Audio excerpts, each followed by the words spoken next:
وقال ربكم ادعوني أستجب لكم. Kalau bab atau pasal setelahnya 146 masih masalah laknat juga ya, bersambung. Saya bacakan hadisnya nomor 316. Kata Imam Bukhari rahimahullah, Sa'id bin Abi Maryam mengabarkan kepada kami, ia berkata, Muhammad bin Ja'far mengabarkan kepada kami, ia berkata, Zaid bin Aslam mengabarkan kepadaku dari Ummu Darda radhiyallahu anha, an Abi Darda radhiyallahu anhu qala Nabi sallallahu alaihi wasallam, innal la'anina la yakununa yaumal qiyamati syuhada wala syufa'a. Dari Abu Darda radhiyallahu anhu, ia berkata, Nabi sallallahu alaihi wasallam bersabda, sesungguhnya pada hari kiamat kelak orang-orang yang suka melaknat tidak akan menjadi saksi di sini ya. Ini tidak diterjemahkan sama dia. Sebenarnya syuhada adalah saksi maksudnya ya. Dan pemberi syafaat. Jadi maksud sini bukan syuhada, bukan orang yang mati syahid ya. Tetapi syuhada yang dimaksud adalah jamak daripada syahid, yang itu orang yang akan jadi saksi ya pada hari kiamat. Kandungan hadis ini yang pertama, orang yang suka melaknat diharamkan menjadi saksi pada hari kiamat atas risalah yang telah disampaikan oleh seorang rasul kepada kaumnya. Kemudian yang kedua, orang yang suka melaknat tidak diizinkan memberi pertolongan kepada keluarga dan kerabat mereka yang melakukan kemaksiatan. Hadis ini hadis mulia tentunya, menjelaskan tentang, kalau tadi menyebutkan hadis sebelumnya tentang kondisi orang yang suka melaknat di dunia, artinya akan mendapatkan respon yang sama, suka doakan orang keburukan, suka jahat, maka akan respon yang sama dari orang-orang. Kalau ini adalah hukuman di akhirat. Hukuman di akhirat. Ada dua hal besar yang Allah subhanahu wa ta'ala berikan kepada umat Muhammad SAW pada hari kiamat. Yang pertama, mereka jadi saksi terhadap umat-umat yang lain. Sebagaimana nanti disebutkan, atau salah satunya disebutkan dalam hadis yang sahih, bahwasanya Nuh alaihissalam akan didatangkan pada hari kiamat. Kemudian Allah berfirman kepada Nuh, atau berkata kepada Nuh, begitu juga dengan kaumnya. Hai Nuh, apakah kau sudah menyampaikan risalah yang sudah aku bebankan kepadamu? Nuh mengatakan iya. Lalu Allah SWT tanya kaumnya yang kafir, yang Allah tenggelamkan, apakah Nuh sudah sampai kepada kalian dan menyampaikan risalah dariku? Mereka mengatakan tidak. Gitu kan? Lalu Allah SWT bertanya kepada Nuh, siapa yang akan jadi saksimu? Maka berkatalah Nuh alaihissalam, Muhammad dan kaumnya, atau Muhammad dan umatnya. Maka kita pun didatangkan bersama Nabi SAW, lalu kita semua memberikan kesaksian bahwasanya memang Allah telah menurunkan surah dalam Al-Quran namanya surah Nuh. Ada juga surah Al-Anbiya yang menceritakan tentang Nabi Nuh pernah menyampaikan risalah 950 tahun, kaumnya menolak, lalu terjadilah banjir besar, bagaimana anaknya Nabi Nuh Kan'an juga tenggelam dan seterusnya gitu kan. Maka kita akan jadi saksi hari kiamat, dan hampir semua umat-umat yang memungkiri tentang risalah nabinya, kita akan menjadi saksi pada hari kiamat. Dan ini khusus untuk orang yang lisannya suka mendoakan keburukan, tidak ikutan di sini. Dipisahkan dari umat Muhammad SAW. Ya, dan ini tentu kebanggaan sendiri pada hari kiamat. Kita bergabung bersama Nabi SAW, kita memberikan kesaksian umat sebelum kita. Ini sebuah kebanggaan tersendiri. Tapi mereka akan disendirikan karena lisannya suka mendoakan keburukan. Ya. Yang kedua diberikan kepada umat Muhammad SAW adalah memberikan syafaat, pertolongan.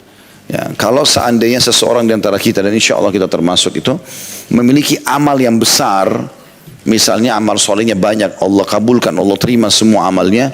Misal dia punya 1 juta amal, gitu kan. Dosa dia mungkin cuma 1, 2, 100, 1000, maka dia masuk surga gitu kan. Nah, selisih antara dosa dia dengan pahalanya, misal pahala dia 1 juta, dosanya cuma 1000, masih banyak ya kelebihan pahala dia. Dia boleh memberikan syafaat keluarganya sejumlah kelebihan pahala dia, tapi bukan diberikan kepada kerabatnya, nilainya saja. Berarti kalau ada ibunya butuh 1000 pahala, bisa dibantu sama dia, tapi bukan dikasih pahala ke ibunya. Hanya Allah subhanahu wa ta'ala memberikan dia kesempatan memberikan syafaat sesuai dengan kelebihan pahalanya dia, gitu kan. Kalau ada ayahnya butuh 3000, dibantu sama dia 3000, dan seterusnya sampai nilai pahala itu selesai, maka dia tidak bisa bantu lagi, gitu kan. Itu namanya syafaat. Ada orang bisa memberikan syafaat 1 orang, ada bisa memberikan syafaat 2 orang, ada bahkan dari umat Muhammad SAW yang bisa memberikan syafaat sampai 100.000 orang. Kata Nabi SAW, sesungguhnya dalam hadis sahih, akan ada dari umatku yang memberikan syafaat pada hari kiamat seperti suku Mudar. Suku Mudar ini suku yang jumlahnya di atas 100.000 orang. Karena banyaknya amal solehnya, sampai banyak orang yang dia bisa selamatkan. Dengan dia membantu akhirnya orang-orang pada selamat masuk ke dalam surga, ya. Itu namanya syafaat. Nah, khusus untuk orang yang suka melaknat, walaupun amalnya banyak, maka tetap saja tidak bisa memberikan pertolongan kepada kerabat-kerabat dia. Makanya disebutkan di sini manfaat atau kandungan hadis yang kedua, orang yang suka melaknat tidak diizinkan memberikan pertolongan kepada keluarga dan kerabat mereka yang melakukan kemaksiatan. Kita bisa saja butuh bantuan, tapi kita tidak bisa membantu, naudzubillah, karena justru melaknat. Jadi semoga kita termasuk orang yang tentu jauh dari sifat laknat ini dan juga punya amal soleh yang banyak sehingga kita bisa membantu kerabat-kerabat dan orang yang kita kenali tentunya. Hadis selanjutnya nomor 317. Imam Bukhari berkata rahimahullah, Abdul Aziz bin Abdullah mengabarkan kepada kami, ia berkata, Sulaiman bin Bilal mengabarkan kepada kami dari Al-Ala, dari ayahnya, an Abi Hurairah radhiyallahu anhu qala qala Nabi sallallahu alaihi wasallam la yanbaghi lis-siddiqi an yakuna la'ana.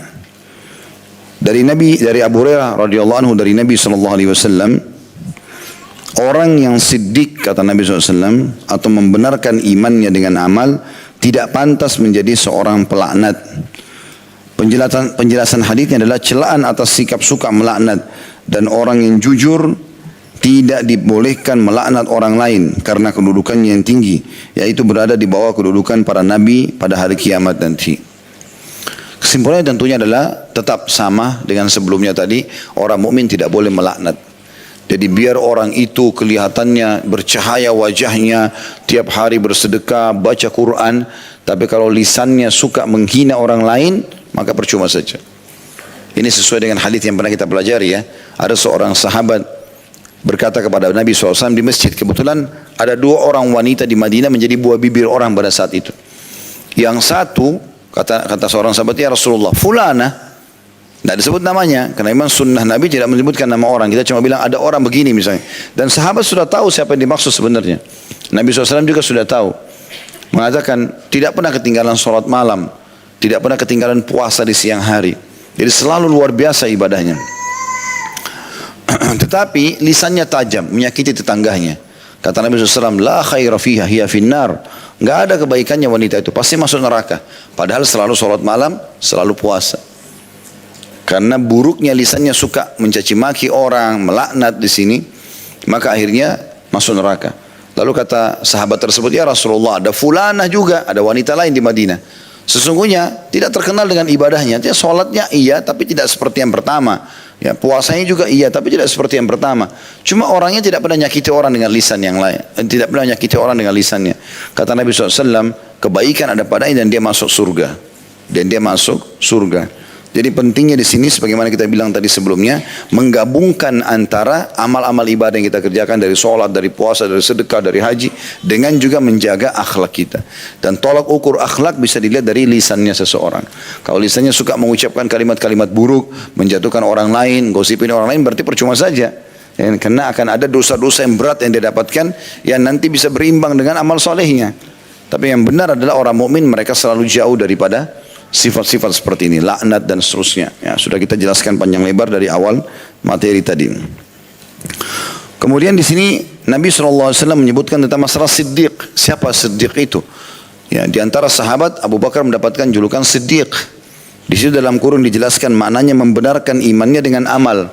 Artinya sudah beriman dengan ke-6 rukun iman, lalu dia sibukkan mengisi sisa umurnya dengan amalnya, ke-5 rukun Islam dan yang wajib dan juga diikuti dengan sunnah-sunnahnya. Dan itu semua dilakukan dengan kepercayaan dan keyakinan. Itu namanya siddiq. Makanya Abdullah bin Mas'ud berkata radhiyallahu anhu, kami tidak ada bedanya sama Abu Bakar dari sisi solat. Karena Abu Bakar solat, kami solat. Dari sisi puasa, Abu Bakar puasa, kami puasa. Sedekah juga kami sedekah. Haji, jihad, semua kami kerjakan. Tapi kami tidak bisa menyamai Abu Bakar di keyakinannya. Pokoknya apa yang Allah dan Rasulnya ucapkan, benar. Apa yang dilarang, salah. Udah pasti, maksudnya tidak baik untuk dilakukan, maka beliau tinggalkan. Tidak ada keraguan dalam masalah itu. Makanya pada saat mati atau meninggalnya Nabi SAW, muncul kelompok orang-orang yang menolak zakat. Waktu itu Abu Bakar jadi khalifah, gitu kan? Kemudian Abu Bakar langsung membentuk pasukan akan menyerang. Ya, menyerang orang-orang menolak zakat ini. Mereka tidak mau lagi, jadi mereka mau hapus rukun Islam, tidak lagi zakat. Jadi tinggal 4 rukun Islam. Maka Abu Bakar bentuk pasukan. Umar yang tadinya tegas, tiba-tiba Umar datang kepada Abu Bakar mengatakan, ya Abu Bakar, kenapa kita tidak dakwai dulu? Gitu kan? Kenapa harus langsung diperangi gitu? Maka kata Abu Bakar, saya akan perangi. Gitu kan? Kata Umar, sekali lagi, kenapa kita tidak coba dakwahi dulu? Gitu kan? Maka Abu Bakar punya pemahaman yang berbeda rupanya. Ya, Abu Bakar tidak ingin membuka pintu-pintu orang menganggap remeh tentang masalah ini, kecuali yang sifatnya sunnah. Tapi ini zakat wajib, bukan main-main. Selalu Allah bilang wa aqimus shalah wa atu zakat. Selalu partner nih. Dirikan salat, tunaikan zakat. Ini selalu partner. Dan Allah susun juga setelah syahadat, salat langsung zakat. Ini nggak boleh main-main soal ini. Maka kata Abu Bakar, saya akan memerangi yang membedakan antara salat sama zakat. Lalu kemudian Abu Bakar memegang bajunya Umar. Abu Bakar yang terkenal orangnya lembut gitu. Umar orangnya tinggi besar, tegas. Tapi pada saat itu Abu Bakar pegang bajunya dengan keras lalu menggoncang sambil mengatakan, apakah kau menjadi tokoh masyarakat dan pemberani di masa jahiliyah dan menjadi orang yang lembek setelah Islam? Gitu kan. Maka akhirnya Umar pun mengatakan, saya baru mendapat karunia ilmu dari sikapnya Abu Bakar. Dan betul, dengan membentuk pasukan itu akhirnya banyak hikmah yang terjadi. Yang pertama, orang-orang yang menolak zakat ini berhenti, kelompok ini, dan selamanya tidak muncul, gitu kan? Sampai zaman kita, alhamdulillah dan mudah-mudahan sampai hari kiamat tidak ada. Dan ini adalah perjuangan Abu Bakar. Karena pada saat itu kalau cuma didakwahi, muncul lagi kelompok sana didakwahi lagi, sana didakwahi lagi. Ini sampai kapan ini? Tapi dengan diperangi seperti ini, langsung berhenti. Karena sudah dianggap keputusan tegas. Ini nggak boleh main-main, gitu kan? Sehingga hilanglah kelompok penolak zakat. Yang pertama. Yang kedua, rupanya setelah meninggal Nabi SAW, banyak kelompok-kelompok ingin membuktikan kuat nggak Madinah ini setelah Nabi SAW tidak ada. Maka mereka menyusun pasukan-pasukan. Tapi banyak umat Islam tidak tahu itu. Hikmah daripada perbuatan Abu Bakar membentuk pasukan. Dan pada saat itu tidak tinggal di Madinah kecuali Abu Bakar sama beberapa sahabat-sahabat yang mendampingi beliau. Dan wanita juga, anak kecil juga, orang tua. Semua laki-laki kuat keluar pergi berjihad. Jadi Madinah kosong waktu itu. Tapi orang-orang di luar Madinah jadi berpikir, nggak mungkin Madinah mengeluarkan pasukan sementara dalam Madinah tidak ada pasukan nih. Pasti di Madinah lebih kuat untuk mempertahankan Madinah. Jadi mereka tidak jadi serang Madinah secara politis begitu. Itu hikmah Allah SWT terjadi dan luar biasa gitu. Nah, Abu Bakar ini sangat terkenal dengan sidq, kebenarannya dalam mengambil keputusan, dalam apa yang disampaikan Allah dan Rasulnya tidak mungkin salah. Pasti benar dan diyakini dengan luar biasa. Pada saat orang goyah dengan kasus Isra dan Mi'raj, dia datang tampil dengan menunjukkan bahwasanya itu adalah benar terjadi, gitu kan? Dan segala macam hal. Nah, Nabi SAW mengatakan, karena di surga itu ada tingkatan-tingkatan kan? Selalu kita bilang minan nabiyyin, was-siddiqin, was-syuhada, was-salihin. Ada 4 golongan penghuni surga tertinggi kan? Para nabi-nabi, kemudian orang-orang siddiq, kemudian syuhada, orang mati syahid, dan juga orang yang saleh, gitu kan. Ini teman-teman tingkatan, makanya dikatakan dalam manfaat hadis di sini penjelasannya, siddiq ini derajat langsung di bawah para nabi-nabi. Kapan orang itu jujur, benar dengan keimanannya, kemudian dia mengaplikasikan dalam kegiatan sehari-hari, dia tampil sebagai seorang muslim dan muslimah dengan yakin ini kebenaran, apapun rintangannya dia lalui, dan dia menerapkan dalam hidupnya, maka orang ini dikatakan siddiq. Ini tingkat tertinggi di antara orang beriman dan pas di bawah para nabi-nabi. Baru datang orang mati syahid, baru datang orang-orang soleh secara umum, gitu kan. Nah, kata Nabi SAW, orang kalau mau sampai ke derajat siddiq, nggak boleh la'an, nggak boleh suka melaknat. Makanya beliau mengatakan dalam hadis ini, la yambagi lis-siddiq. Tidak bisa orang yang dikatakan julukan siddiq itu level tinggi atau tinggi dalam keimanan di sini, ayyakuna la'ana. Kalau dia suka melaknat, ya, cirinya begitu. Walaupun tadi saya bilang performanya kelihatannya orangnya saleh atau saleha, tapi kalau lisannya suka menjatuhkan orang lain, suka mencaci maki, suka mencela, berarti tidak bisa dikatakan orang ini sudah sampai pada tingkat siddiq atau iman yang tinggi. Tapi kalau dia bisa mempertemukan antara amal salehnya dengan menjaga lisannya, maka ini tentu orang-orang itu bisa dikatakan levelnya siddiq. Termasuk di sini bisa dijadikan tolak ukur kapan dia menghadapi masalah genting pun, dia dihina, dia difitnah, dia segala macam, tetap dia tenang, dia enggak balas kebodohan dengan kebodohan, maka ini level siddiq yang luar biasa. Ya, dan ini tentu orang yang sangat tinggi derajatnya di sisi Allah Subhanahu wa taala. Hadis terakhir dalam pasal atau bab ke 146 ini, yaitu hadis nomor 318. Kata Imam Bukhari rahimahullah, Muhammad bin Yusuf mengabarkan kepada kami, ia berkata Sufyan mengabarkan kepada kami dari Al-A'mash, dari Abu Zabyan, an Hudzaifah radhiyallahu anhu qala ma tala'ana qaumu qattun illa huqqa alaihimul la'nah. Dari Hudzaifah radhiyallahu anhu ia berkata, tidaklah satu kaum saling melaknat melainkan mereka berhak mendapatkan laknat tersebut. Penjelasan hadis, saling melaknat atau mendoakan keburukan antara satu kaum dengan kaum yang lain dapat menjadi sebab terjatuhnya mereka ke dalam laknat tersebut, yaitu dijauhkan dari rahmat Allah subhanahu wa ta'ala. Oleh karena itu teman-teman, justru dinilai keimanan seseorang itu kalau dia dilaknat, dia dicaci maki, dia dihina segala macam, dia enggak balas itu dengan sikap yang sama. Karena kalau kita mau jadi orang yang biasa saja gampang, orang menghina kita, kita hina juga, orang mencela kita cela, orang fitnah kita fitnah, orang pukul kita pukul, itu biasa. Tapi kita disuruh menjadi orang yang luar biasa. Kalau orang itu berbuat kebodohan, maka kita jangan ikut-ikutan.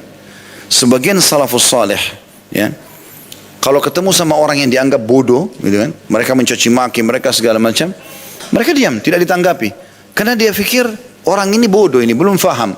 Caci maki dibiarin aja, sampai selesai baru dia pergi. Sebagian mereka pada saat pergi itu berkata begini, sayang ya, jadi kalau sudah berpisah sama orang yang tadi buruk akhlaknya, sayang ya, kita sudah berpisah, tapi orang itu belum sempat kita perbaiki akhlaknya. Jadi mereka justru menganggap itu kebodohan gitu ya. Jadi jangan diikut-ikutin. Itu tetangga saya suka caci maki saya, biarkan saja dia dengan alamnya. Kita datang nasihatin, kalau tidak mau dengar ya sudah, kita jangan ikut-ikutan. Allah punya cara. Allah SWT membela orang-orang beriman. Inna Allah yudhafi al-ladina amanu. Dalam Al-Quran dikatakan, Allah pasti akan membela orang-orang beriman. Allah punya cara memberikan jawaban-jawaban. Kadang-kadang di lisan orang-orang itu sendiri mereka mengucapkan. Jadi ada orang misalnya membenci kita nih, kemudian mereka berkelompok. Nanti mereka Allah mudahkan dari lisan mereka sendiri. Kayaknya kita yang salah nih, kayaknya kita begini dan begitu. Jadi seperti itu. Dan yang lebih parah lagi daripada itu teman-teman sekalian, ada sebuah hadis yang lain tentang laknat ini. Kata Nabi SAW, tidak ada seseorang melaknat orang lain, mengucapkan kalimat buruk, kecuali laknat itu akan naik ke langit, kemudian dikembalikan lagi. Kalau yang dilaknat itu pantas mendapatkannya, kenalah orang yang dilaknat. Kalau tidak, akan kembali kepada pengucapnya. Nah, jadi misalnya yang dilaknat Fir'aun, memang Allah melaknatnya. Ya kan? Misalnya ada seorang penceramah mengatakan Fir'aun laknatullahi alaih, misal memang Fir'aun dilaknat oleh Allah SWT, maka laknat itu naik ke langit dan akan kembali. Akan Allah SWT berikan kepada Fir'aun walaupun dia sudah mati. Ya seperti didoakan keburukan gitu kan. Atau iblis laknatullah alaih misal gitu kan. Maka itu bisa saja. Tapi kalau hanya tetangganya, suaminya, istrinya gitu kan, ini tidak baik, jangan diucapkan. Di Indonesia sih tidak pernah diucapkan, tidak pernah digunakan kalimat laknat ya. Tapi terjemahnya lebih dekat adalah doa buruk. Seperti itulah. Doa-doa keburukan. Kalau orang Arab terang-terangan ngomong gitu kan. Saya pernah waktu masih mahasiswa itu kadang-kadang saya dengar, karena ngerti bahasa mereka, kalau lagi bercanda sama temannya, Allah yal'anak, semoga Allah melaknatmu, padahal bercanda sama temannya. Ini bahaya sekali gitu kan. Iya, bercanda aja begitu. Biasa, itu biasa ada orang ucapin. Tapi ini mereka tidak faham hukum ya. Jangan berarti orang Arab lalu dianggap faham hukum semua, tidak. Abu Jahal, Abu Lahab orang Arab masuk neraka gitu ya. Walaupun juga ada Abu Bakar sama Umar orang Arab yang ahli surga gitu kan. Karena ada orang begitu, karena jemaah saya, Ustaz, kenapa ya di Mekah ini kita kan sudah belajar tata cara sholat sesuai dengan sunnah, ada orang sholatnya masih ngawur gitu. Lain, ya bukan itu tolok ukur. Walaupun dia orang Arab, dia bisa saja salah gitu kan. Apa Bapak Ibu sudah tahu di Mekah ada orang tinggal di Mekah belum pernah haji? Ada. Ada orang tinggal di Mekah nggak pergi sholat ke Masjid Haram? Ada. Saya pernah diantar oleh seorang penduduk Mekah, ya, begitu turun di Masjid Haram, bisa dia parkir, dia sholat, enggak, diturun, di drop langsung dia pergi. Karena dia bisa sholat di situ. Tapi ada orang begitu, hidayah. Kita bersyukurlah kepada Allah SWT kalau Allah berikan kepada kita gitu kan. Jadi bukan itu jadi tolok ukurnya gitu. Ya, itu kekeliruan terjadi ya. Allahu a'lam. Karena pernah juga sekali begitu, istri saya pernah masuk di masjid, sholat di Masjid Nabawi, kemudian habis sholat dia tanya saya, dia bilang memang orang kalau sholat boleh jawab telepon. Saya bilang nggak boleh. Kenapa? Tadi ada satu orang sholat gitu, pas lagi sholat bunyi handphonenya diangkat sama dia. Sebentar ya, saya lagi sholat. Ya batal gitu kan. Tapi kalau orang ambil, oh di Masjid Nabawi, mungkin betul itu, kan bisa dihukum kan gitu. Itu salah. Tidak semuanya apa yang dilihat di sana, kalau salah secara agama salah. Gitu kan? Tidak boleh kita benarkan. Itu contoh-contoh saja. Jadi di sini lebih luas lagi hadis Hudzaifah radhiyallahu anhu, kalau satu orang kepada orang lain sudah cukup kena laknat itu kembali kepada salah satunya. Kalau satu kaum lebih banyak lagi. Ya, makanya teman-teman redam ya. Kalau lagi punya masalah sama seseorang, ini pernah saya berbagi poin ini. Kalau kita punya masalah sama satu orang, fokus ke satu orang itu saja. Tidak usah bawa-bawa keluarganya, gitu kan? Kan begitu pernah saya bilang ya, masih ingat. Jadi dia ribut sama istrinya. Misalnya dia bilang, kenapa kok kamu nggak belajar gini misal. Tapi ada orang nggak, memang orang tuamu nggak didik kamu. Orang tuanya 2 orang loh, ibu sama ayahnya. Berarti sekarang dia punya musuh 3. Ya. Memang keluargamu itu. Kalau keluarganya 300 orang, memang kau dari negara yang begini dan begitu. Misalnya ada orang dari luar Indonesia nikah sama orang Indonesia, dia marah sama istrinya misalnya, dia bilang memang orang Indonesia itu 200 juta lebih dia harus minta maaf. Jangan main-main itu. Satu orang saja fokus, tidak usah bawa-bawa sukunya, keluarganya, negaranya, nggak usah. Karena bahaya. Itu kan seperti mengucapkan, masuk dalam bisa makna laknat, mendoakan keburukan, menyalah-nyalakan orang, caci maki, kan bahaya. Jadi nggak usah. Satu orang itu pun hikmah dalam syariat kita adalah fokus kepada kesalahan yang satu. Misal pasangan kita buat satu kesalahan, ya itu aja yang diperbaiki. Nggak usah semua diobok-obok gitu. Ya. Semua yang jadi salah, kayak tidak ada kebaikannya. Makanya kata Nabi SAW, tidak layak bagi seorang laki-laki mukmin membenci istrinya yang mukminah. Kalau dia mendapatkan satu kekurangan, dia bisa dapat kelebihan di sifat yang lain. Karena manusia tidak semuanya sempurna gitu kan. Justru yang kurang itu kita bantu dia supaya keluar dari kekurangan tersebut. Itu contoh saja. Maka hati-hati, karena di sini dikatakan tidak ada ya penjelasan hadis ya. Maaf, dalam hadisnya Hudzaifah berkata radhiyallahu anhu, tidaklah satu kaum saling melaknat, makin banyak orang, melainkan mereka berhak mendapatkan laknat tersebut, malah kembali kepada mereka semua. Jadi jangan karena hanya mau memberikan dukungan kepada orang yang kita cintai, lalu kemudian kita tidak mau tahu dia salah atau dia benar, ikut-ikutan mencaci maki, gitu kan? Ini hati-hati mencaci maki pasangan teman kita yang kebetulan dia lagi curhat tentang pasangannya, atau tentang pekerjaannya, atau tentang kantornya. Kita tidak tahu apa-apa, hanya karena kepedulian terhadap teman atau siapa yang sedang kita hadapi sekarang bicara, lalu kita ikut-ikutan melaknat atau mencaci maki. Ini berbahaya sekali. Ada orang begitu, panen dosa tanpa dia lakukan. Untuk apa? Hanya menunjukkan kepedulian sama orang. Jangan ikut-ikutan. Bukan urusan kita, tutup kuping, pergi saja, nggak usah ikutin. Ya, kecuali memang betul-betul kita ahlinya, kita harus memecahkan, membantunya, itu boleh. Kalau enggak usah. Ya, Allahu a'lam.